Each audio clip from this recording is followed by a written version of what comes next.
Hey there, I'm Gill, and this is Ani.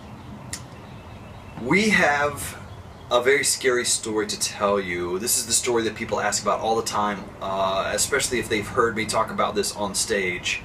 This is probably the one story that people want to know about. So it's in the book, but we want to give you some details right now, just kind of explain it, just so you can hear it straight from us.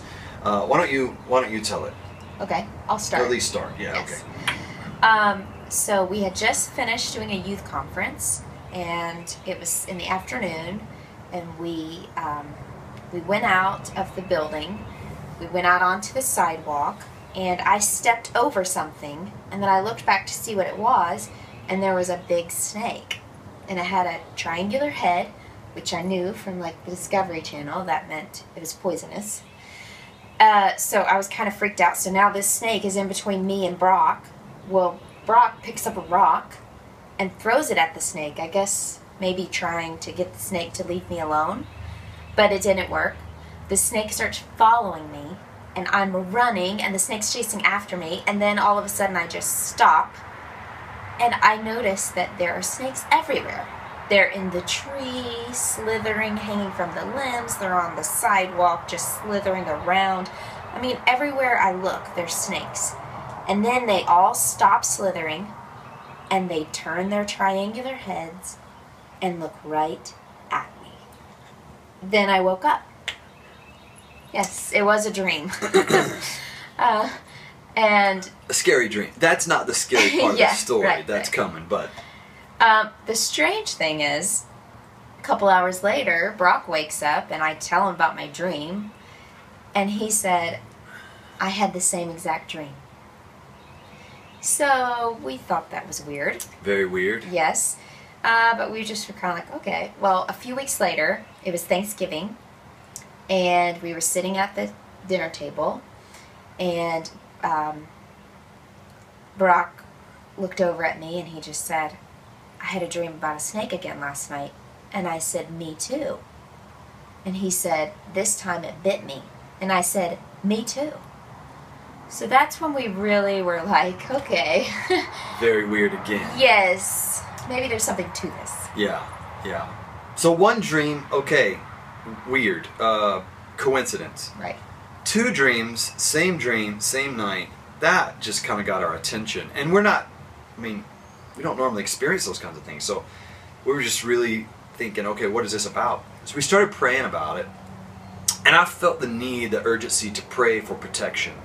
And I got some friends, my friends Rod and Susan began to pray with us about this. And we had others that we were praying with, just really praying for our protection. Not that we were scared about the dream necessarily or freaked out too much. It was just that we just thought we should be praying about our protection. So yes. Then a few months later, I was driving in town, and I was at a stop sign, and a hawk just landed on the stop sign and kind of looked over at me. And it was strange because I was right there in the middle of the city. It was a big hawk, and I was just like, wow. It was all majestic looking, you know. And I just was kind of like, well, that was cool. Drove on. Well, then I was driving on the highway, and just a few minutes later, another hawk swoops in front of my windshield, like right in front. Like I had to like put on the brakes, and I thought I was going to hit him. I was just like, this is really strange that a hawk would be two hawks within just a few minutes. I've never had that happen before. So when I got home, I looked in my concordance of the Bible. I looked up the word hawk to see if there was any scriptures about hawks. There's not any, apparently. You know, if I would have seen an eagle... They didn't have hawks in the Bible. Well, there's a scripture about eagle, talking about strength, you know. But with hawk, specifically, there was no scripture. So I decided to Google hawk, and sure enough, you know, hawks do eat snakes. I read about an eyewitness account of a guy that said he saw a big hawk that hovered over the ground and then swooped up a snake in its talons. You know, I was just like, well, you know, maybe the Lord's trying to tell me something about the snakes. maybe it has something to do with snake dreams. But I just kind of put my computer away, and I went to do my Bible study that I had been doing for the last couple of weeks. So on every day there's a scripture at the top of the page. Well, this scripture for this particular day of Bible study was Psalm 91:4, which is, "He will cover you with his feathers, and under his wings you will find refuge. His faithfulness will be your shield and rampart." And the rest of the Bible study was all about scriptures that had to do with wings. And they were all about protection. So I was just like so excited. I went and I told Brock, because here's the deal, if I would have seen an eagle, the scriptures with eagle in it are about strength. But the scriptures with wings, feathers, that kind of thing, bird in general, are about protection. So I just told Brock, I said, I think the Lord's trying to tell us that whatever this snake thing is, which I don't know, the dreams we're referring to, I think the Lord is trying to let us know that he's going to protect us. Yeah. Yeah, it was just very strange coincidences. The snake dreams, now the hawk, the scriptures, the Bible study, it's all very symbolic, and we just thought, okay, we don't know what this is, but we're just going to trust that God's going to protect us, and we're just going to pray, for that. And then Texas, right? Right. We went to Texas. We were doing shows in Texas. We had a day off. We decided on our day off that we would go over into Mexico to a place that we'd been to before. It was just like a border city there that was where a lot of tourists would go to. We'd been to it before, but it had been a few years. But when we went, what we didn't realize is that things had changed quite a bit. What used to be a tourist, safe kind of place, what we found out was that it had now been taken over by the drug cartel. We didn't know that at the time. We didn't know that. Yeah, we know now. I mean, we were at that point, we were just going there to eat some good Mexican food, because they serve a lot of Mexican food there. That's what I hear. But we didn't know that this place had completely changed, and we went to this little area, and the market area. Yeah, the market, and it was just not the same, and it was scary looking pretty quick. There were guys doing. There were no tourists. No, there was not. There were some people there, but it was, it was locals, and it was, people doing 3-card monte and the 3-shell game and things that I was really interested in, because it's a sleight of hand, and it's magic tricks basically. I mean, these guys do it as if they're really doing it, but it's more of a swindle. It's a street con, and so I was interested, but I knew, because if you see that happening, you know that it's a lawless place. I mean, it's or at least, well, I can't say lawless, but it's full of people that are trying to scam. Trying to scam, for sure. or take advantage of people, I guess is what I'm saying. Right. So we were like, okay, let's stay away and be very aware, but I wanted to kind of peek over the shoulders and kind of see what was going on. And well, here's what happened. Ani decided to take out her camera, and she was going to take a picture of me. And well, I kind of wanted to get video of the 3-card monte type thing. Yeah. But we were slick about it.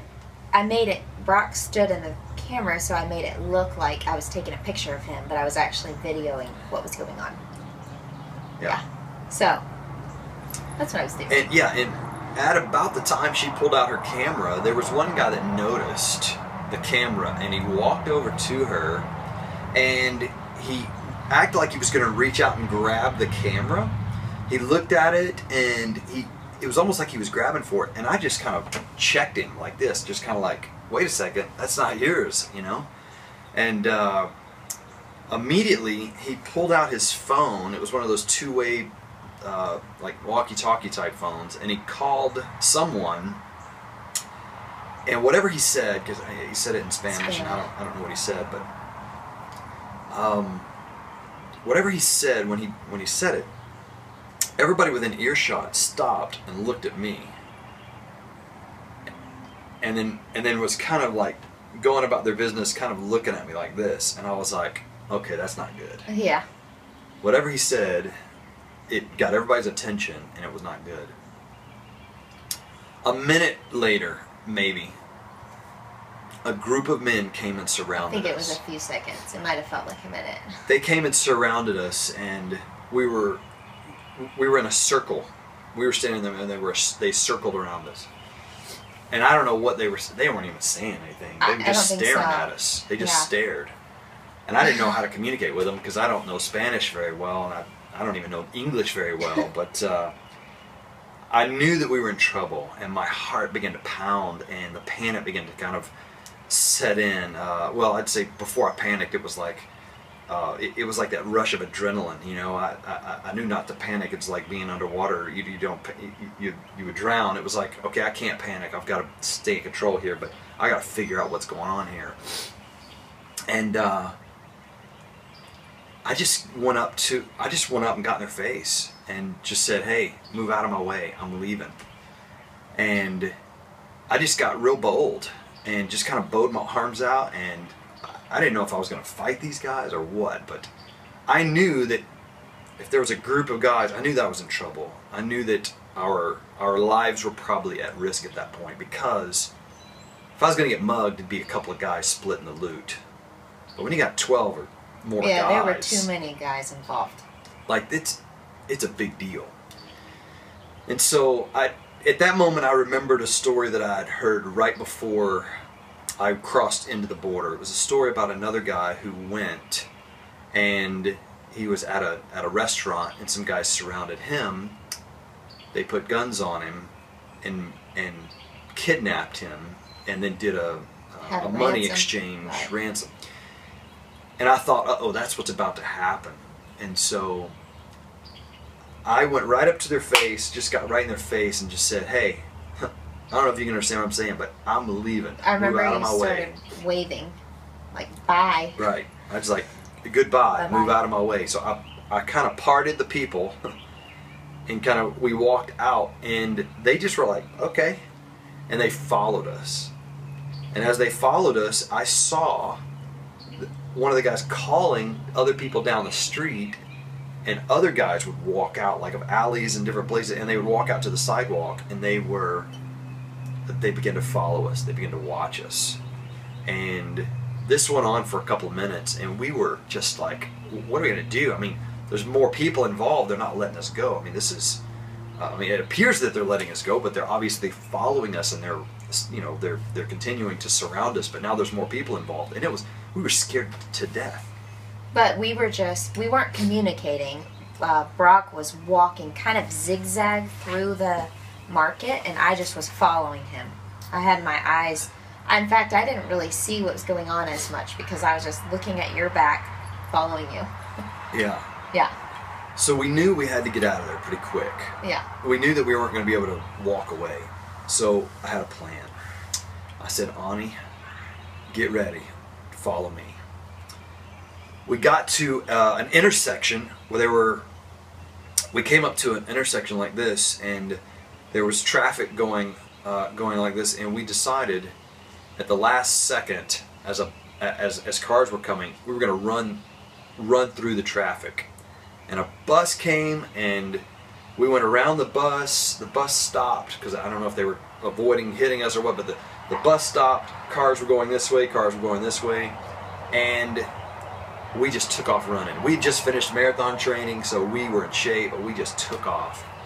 And we zigzagged through streets. At every street we took a left or a right or a left or a right, and just zigzagged as much as possible. Ran into an alley and into a back of a store, and hid amongst the clothing rack first. I mean, it felt like a Jason Bourne movie. Yeah. Yeah, I felt like an action hero. I mean, it was... you could just like hear bullets whiz over your head or whatever. It was a very scary time. But we were so scared that we were like, okay, we've got to get out of Mexico.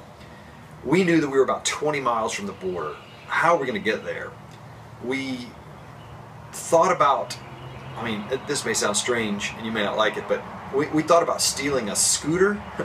We thought about stealing a car. I mean, because we didn't know who to trust. We didn't know what was going on. But we were like, okay, is there a key in that car? Is there a? I mean, we didn't know what to do. As we're running, running. Again, we felt like we were in a movie. Yeah. I guess that's what they do in the movies. But we didn't steal anything, by the way.